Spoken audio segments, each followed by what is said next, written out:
জান্নাতের সরদার আল হাসান ওয়াল হুসাইন সাইয়্যিদা শাবাবি আহলিল জান্নাহ, জিনাদের জন্য আমার নবী দোয়া করেছেন, আল্লাহুম্মা হাউলাই আহলুল বাইত, ও আল্লাহ তারা হচ্ছে আমার আহলে বাইত, তাদের উপরে আল্লাহ আপনারা খাস রহমত দান করেন। যেই মাত্র এই কথা বললেন, আমার আল্লাহ পাক রব্বুল আলামিন বললেন, হাবিব আপনি দোয়া চেয়েছেন, আপনার দোয়া আমি কবুল করব না এটা তো প্রশ্নে আসে না। আপনি বলছেন আল্লাহুম্মা হাউলাই আহলুল বাইত, ও আল্লাহ তারা আমার আহলে বাইত, তাদেরকে আল্লাহ আপনি কবুল আর মঞ্জুর করেন।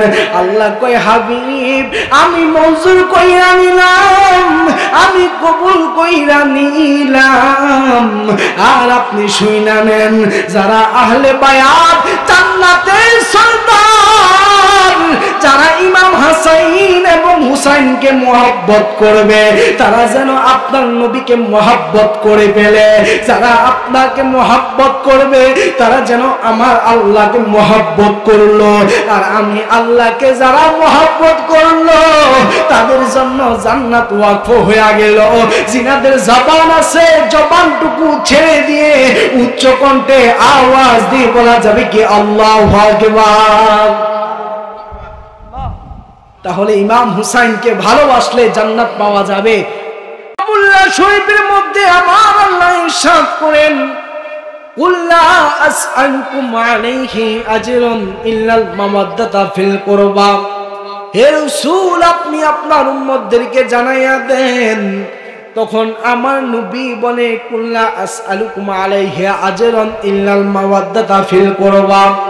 হে আমার উম্মতের দল, তোমাদের জন্য দন্ত মুবারক শহীদ করলাম, তোমাদের জন্য আমার শরীর থেকে তাজা রক্ত জড়াইলাম, তোমাদের জন্য আরাফাতের ময়দানে আমাকে যখন তীর মারা হয়েছে, আমার হেলমেটের ভিতরে তীরের আঘাত লেগে রক্ত মুবারক বেবে আমার দাড়ির মধ্যে জলমল করেছে, তোমাদের জন্য যে নিজের শরীর থেকে তাজা রক্ত জড়াইলাম, তোমাদের জন্য যে আমি আমার দন্ত মুবারক শহীদ করলাম, তোমাদের জন্য যে কত ইহুদি মুশরিক কাফির নাসারাদের পাগল ডাক আমি নবী শুনতে হইল, তার বিনিময়ে আমি কিছু চাই না।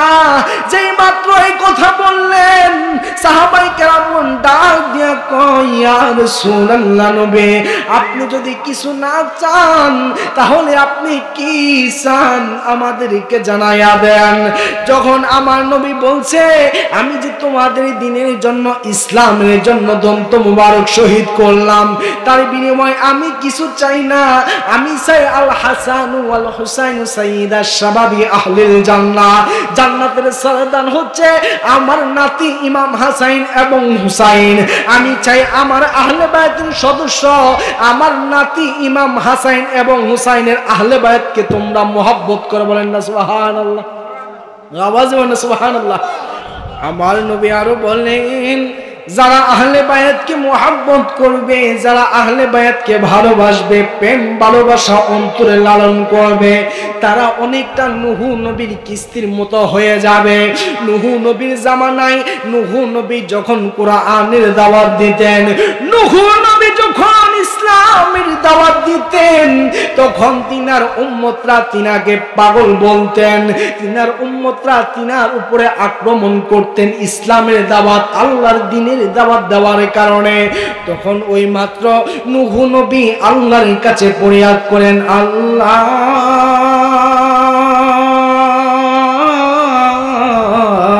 ও আল্লাহ গো, আমি আপনার বান্দাদের থেকে আপনার ইসলামের দাওয়াত দিলাম, আপনার কোরআন ও দ্বীনে মিল্লাতের দাওয়াত দিলাম, তার কারণে তারা আমার শরীরে আঘাত করলো, তার কারণে তারা আমাকে পাগল বলে তাড়াইয়া দিল, আমার আর সহ্য হয় না। ও আল্লাহ, আমি চাই আপনি বড় প্লাবন দিয়ে তুফান দিয়ে তাদেরকে পানির সাথে মিশ্রিত করে ফেলেন। যেই মাত্র এই কথা বললেন, নূহ নবীর কথা মোতাবেক আল্লাহ পাক রব্বুল আলামিন বড় একটা প্লাবন দিবেন এমন একটা আশ্বাস দিয়েছেন। যখন প্লাবন আসবে, যখন তুফান আসবে, নূহ নবী ডাক দিয়া কয়, আমার উম্মতের দল, তোমরা যারা আল্লাহকে এবং আল্লাহর রাসূল আমি পয়গম্বরকে বিশ্বাস করো, আমি তোমাদেরকে জানাইয়া দিলাম, তোমরা এই কিস্তির মধ্যে তোমরা প্রবেশ করো, এই কিস্তির মধ্যে তোমরা উঠলেন করো। যেই মাত্র এই কথা বললেন, অনেকে হাউমাউ করে এই কথাটা ভেঙ্গে পালাইয়া দিলেন। আবার অনেকে নূহ নবীর কথা মোতাবেক ওই কিস্তির মধ্যে উঠা গেলেন। যে মাত্র কিস্তির মধ্যে উঠলেন, যারা আল্লাহ এবং আল্লাহর হাবিবকে বিশ্বাস করেছেন, মহব্বত করেছেন, আল্লাহর হাবিব এবং আল্লাহর রাসূলের প্রতি বিশ্বাস ও মহব্বত রাখার কারণে ওই কঠিন প্লাবন থেকে, ঝড় তুফান থেকে তিনারা বেঁচে গিয়েছেন। আর যারা আল্লাহ এবং আল্লাহর হাবিবের কথা শুনেন নাই, কথা শুনে যারা ওই প্লাবন ঝড় তুফান দিয়ে কিস্তির মধ্যে উঠেন নাই, তারা ওই ঝড় তুফান প্লাবনের দিয়ে তারা বেশে বেশে তাদের শরীর ছিন্ন বিচ্ছিন্ন হয়ে গিয়েছে। বলেন না সুবহানাল্লাহ, সুবহানাল্লাহ কইতেন না? এই জন্য বলেছেন, যারা আহলে বায়াতকে মহব্বত করবে, যারা আহলে বায়াতকে মায়া করবে, ভালোবাসবে, ভালোবাসার কারণে ওই নূহ নবীর জামানায় যেভাবে নৌকার মধ্যে উঠার কারণে তিনারা বেঁচে গিয়েছেন, তেমনি ভাবে আহলে বায়াতকে মহব্বত করার কারণে আল্লাহ পাক রব্বুল আলামিন, আল্লাহর হাবিব তিনাদেরকে শাফায়াত করে জান্নাতে দিয়ে দেবেন। বলেন না সুবহানাল্লাহ? আর আওয়াজ দিয়ে বলেন না সুবহানাল্লাহ? এই মাস ঈমানদার এবং মুনাফিক চিনার মাস। এই মাস আহলে বায়াতের মহব্বত অন্তরে লালন করার মাস। কেন এই মাস যদি না ঘটত, এই মাসে যদি মুহররমের 10 তারিখে যদি এমন একটা কারবালা না ঘটত, তাহলে আজকে ঈমানদারকে, মুনাফিককে, ইয়াজিদি কি, হুসাইনি কি আমরা চিনতে পারতাম না। মনে রাখবেন, ইমাম হুসাইনের গলায় যিনারা ছুরি চালাইলেন, তিনাদেরও গালে দাড়ি ছিল নি? ইমাম হুসাইনের গলায় যিনারা ছুরি চালাইছেন, তিনাদের শরীর পাঞ্জাবি জুব্বা ছিল। ইমাম হুসাইনের গলায় যিনারা ছুরি চালাইল, তিনারাও আল্লাহর 30 পারা কোরআন শরীফের হাফেজ ছিল। ইমাম হুসাইনের গলায় যিনা ছুরি চালাইল, তিনাদের মসজিদও আজান হইতো, এবং কি ইমাম হুসাইনদের মসজিদও আজান হইতো। ইমাম হুসাইনের গলায় যিনারা আজান চালাইতো, যিনারা ছুরি চালাইলো, তাদের মসজিদও নামাজ হইতো, এবং কি ইমাম হুসাইনের মসজিদও আজান হইতো, তাদের মসজিদও নামাজ হইতো, হুসাইনি মসজিদও নামাজ হইতো। তারাও রোজা রাখতো, হুসাইনিরাও রোজা রাখতো। তারাও আল্লাহকে বিশ্বাস করত, কিন্তু হুসাইনিরা আল্লাহকে বিশ্বাস করত। এখন আমি আপনাদের কাছে জানতে চাই, তাদের নামাজ আর ইয়াজিদি নামাজ আর হুসাইনি নামাজ, ইয়াজিদি রোজা আর হুসাইনি রোজা, ইয়াজিদি আল্লাহকে বিশ্বাস করা আর হুসাইন নবীর মহব্বত নিয়ে, আহলে বায়াতের মহব্বত নিয়ে আল্লাহকে বিশ্বাস করা, এই দুইটার ভিতরে পার্থক্য আছে কি নাই? আসেনি? কারণ একজন লোক নামাজ পড়ে শহীদ হয়েছেন, আরেকজন লোক নামাজ পড়ে রাসূলের আওলাদের গলায় ছুরি চালাইছে। নাউজুবিল্লাহ কইতেন না? নাউজুবিল্লাহ কইতেন না? কোন রাসূলের আওলাদ? যেই নবী নামাজ পড়ার জন্য রেডি হয়ে গেলেন, নামাজ পড়ার জন্য যেই নবী প্রস্তুত হয়ে গেলেন, যেই মাত্র রুকু করল, ইমাম হাসাইন পিছ থেকে পিঠ মুবারক এভাবে হানজামাইরা দইরা রইল। যেই মাত্র সেজদায় গেল, ইমাম হুসাইন গাড়ির উপরে উইঠা শয়তানি করা শুরু করলো। যেই মাত্র সেজদা অবস্থায় আমার নবী পড়ে আছেন, ইমাম হুসাইন আমার নবীর পিঠ মুবারকে উইঠা আমার নবীকে ঘোড়া বানাইয়া রাসূলের কান মুবারক দইরা বইসা রইলেন। ইন্টিমেট টাইমে আমার আল্লাহ পাক রব্বুল আলামিন জিবরাইলকে পাঠাইছেন। ও জিবরাইল, যাও যাও, আমার বন্ধু নবী নামাজের জন্য দাঁড়িয়ে গিয়েছেন। সিজদা অবস্থায় তিনার নাতি জান্নাতের সরদার আল হাসান ওয়াল হুসাইন সাইয়্যিদা শাবাবি আহলিল জান্নাহ জিনাদের জন্য আমার নবী দোয়া করেছেন, আল্লাহুম্মা হাউলাই আহলুল বাইত, ও আল্লাহ তারা হচ্ছে আমার আহলে বাইত, তাদের উপরে আল্লাহ আপনারা খাস রহমত দান করেন। যেই মাত্র এই কথা বললেন, আমার আল্লাহ পাক রব্বুল আলামিন বললেন, হাবিব আপনি দোয়া চেয়েছেন, আপনার দোয়া আমি কবুল করব না এটা তো প্রশ্নে আসে না। আপনি বলছেন আল্লাহুম্মা হাউলাই আহলুল বাইত, ও আল্লাহ তারা আমার আহলে বাইত, তাদেরকে আল্লাহ আপনি কবুল আর মঞ্জুর করেন।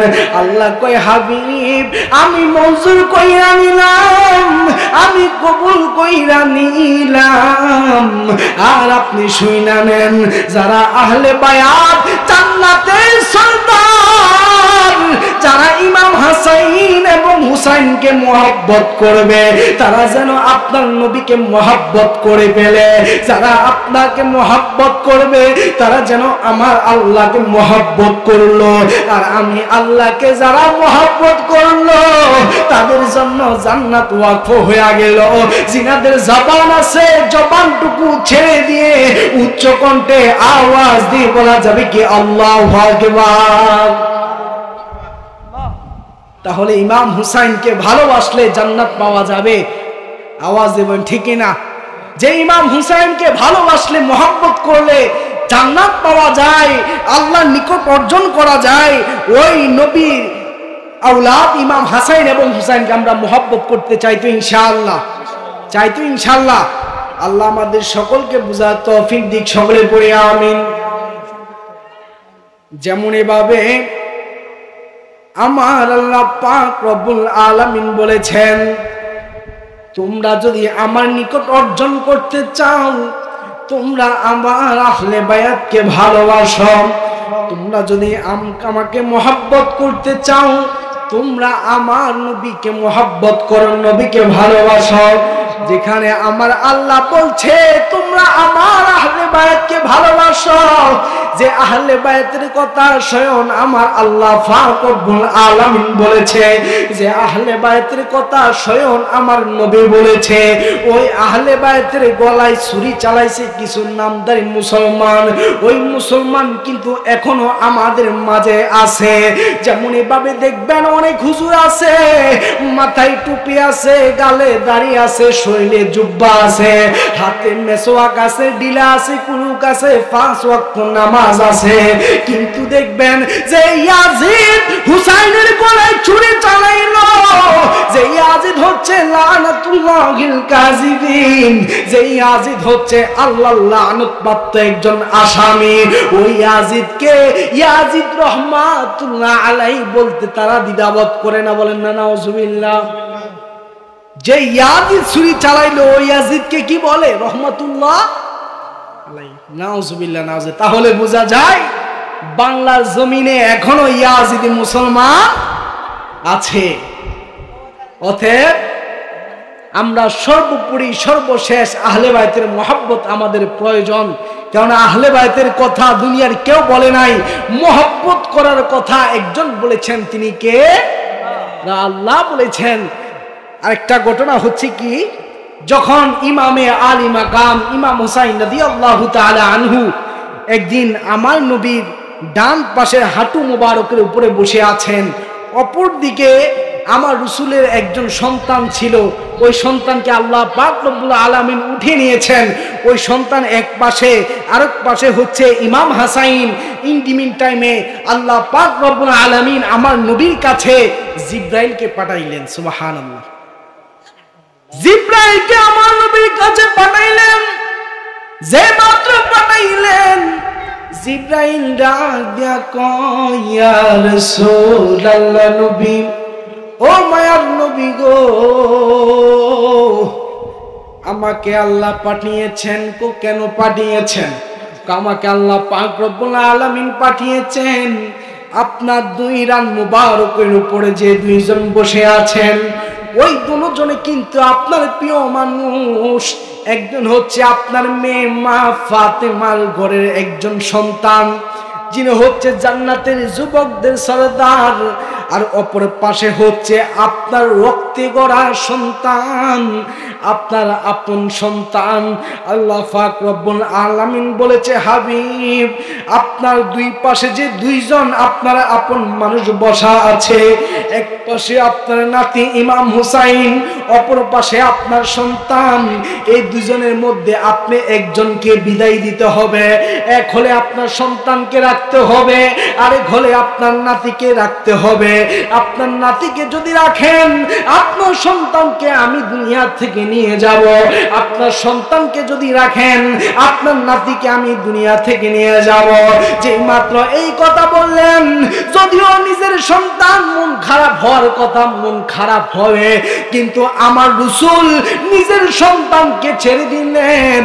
আমার রাসূল যখন ছেড়ে দিলেন, সাহাবায়ে কেরামগণ ডাক দিয়া কয়, ইয়া রাসূলুল্লাহ, নবী গো, ও মায়ার নবী, যেই সন্তানকে আপনি হাবিবুল্লাহ জন্ম দিয়েছেন, ওই সন্তানকে আপনি বিদায় দিয়ে দিলেন, আপনার নাতিকে আপনি রাইখা দিলেন, তার কারণ কি? আমার আল্লাহর হাবিব বলে, যদি আমার সন্তানকে আমি ছেড়ে দিলাম, আমার কাছে খারাপ লাগবে, আমার ভিতরে কষ্ট লাগবে।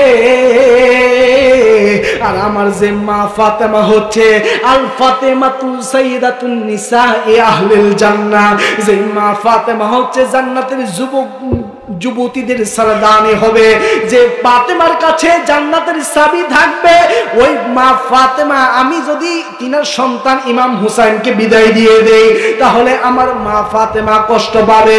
অতএব আমি কষ্ট পাইতে রাজি আছি, কিন্তু আমার মা ফাতেমার চোখের পানি, আমার ইমাম হুসাইনের চোখের পানি দেখতে আমি সহ্য করতে পারবো না। সুবহানাল্লাহ।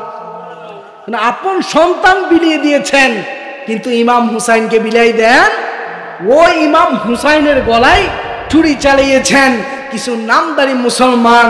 কিন্তু এখনো আমরা জিনারা বুঝি না, আমরা বুঝতে হবে, জিনারা শুনি না শুনতে হবে, জিনারা শিখি নাই শিখতে হবে। কেন এখনো ইয়াজিদি মুসলমান কারা, হুসাইনি মুসলমান কারা, আমরা বুঝে ইয়াজিদি মুসলমানদেরকে পরিহার করতে হবে, আর হুসাইনি মুসলমানদের অন্তরের ভালোবাসা উজাড় করে আমার রাসূলের প্রেম ভালোবাসা অন্তরে লালন করতে হবে। অতএব আল্লাহ আমাদের সকলকে বুঝার তৌফিক দিক। সকলে পড়ি আমিন, আর আওয়াজ দিয়ে পড়ি আমিন। শেষ সময় আমি ছেড়ে দিব, লাস্ট সময় কারবালা একটা গজল গাইব। রাজি আছি তো ইনশাআল্লাহ? রাজি আছি তো ইনশাআল্লাহ? তাহলে জোরে জোরে কিন্তু আমার সাথে পড়তে হবে। পারবেন? যদি পারেন তাহলে পড়বো। পড়তে পারবেন তো ইনশাআল্লাহ? ও ভাই কোহে একবার শুনি,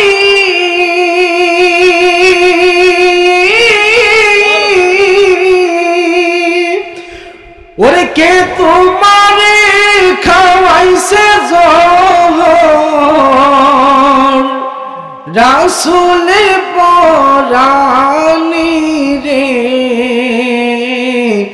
হায়রে আমার সোনার চন্দ্রমণি,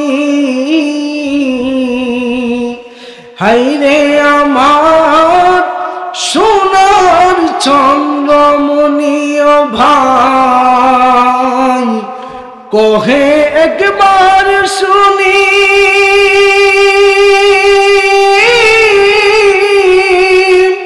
ওরে কে তোমারে খাওয়াইছে জহর, রাসূলে পরানি রে,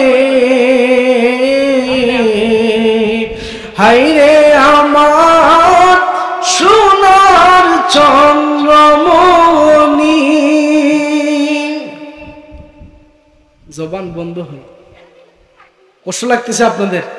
আমি বলতেছি মনে হয় আপনাদের কষ্ট লাগতেছে।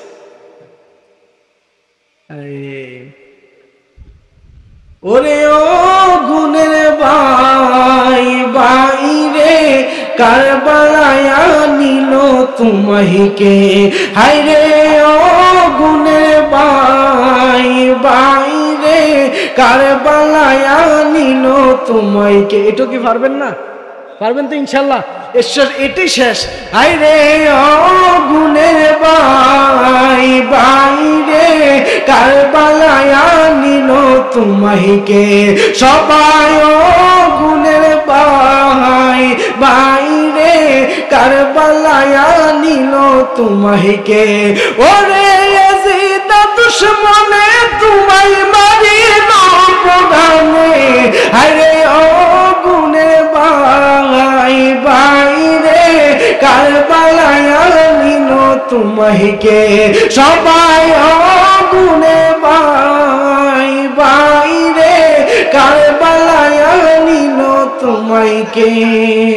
ওরে হাসান শহীদ জহর খাইয়া হোসেন শহীদ রনে, ওরে আশিকুর আকবর খাইল পানির কারণে।